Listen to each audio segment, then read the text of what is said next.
விசாகப்பட்டினம் அரசு மருத்துவமனையில் குறைவான எடையுடன் பிறந்த குழந்தைகளுக்கு சிகிச்சை அளிப்பதற்காக ஆக்ஸிஜன் சிலிண்டரை தந்தையே சுமந்து சென்றது சர்ச்சையை ஏற்படுத்தியுள்ளது.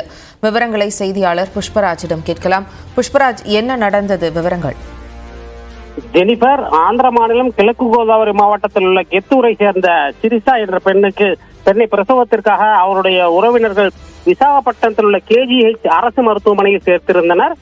அங்கு அந்த பெண்ணிற்கு குறைவான எடையுள்ள குழந்தை பிறந்தது. எனவே அந்த குழந்தைகள் பராமரிப்பு வார்டிற்கு மாற்ற டாக்டர்கள் முடிவு செய்திருந்தனர். பிரசவ வார்டிற்கும் குழந்தைகள் பராமரிப்பு வார்டிற்கும் இடையே சற்று தூரம் அதிகமாக உள்ள காரணத்தால் அந்த குழந்தையை ஆக்சிஜன் இணைப்புடன் கொண்டு செல்ல வேண்டிய அவசியம் ஏற்பட்டது. இந்த நிலையில் அந்த குழந்தைக்கு ஆக்சிஜன் சப்ளை செய்த சிலிண்டரை குழந்தையின் தந்தை சுமந்து செல்ல அந்த குழந்தையை நர்ஸ் சுமந்து செல்கின்ற காட்சிகள் தற்போது சமூக வலைதளங்கள் மூலம் பரவி வைரலாக மாறியுள்ளது.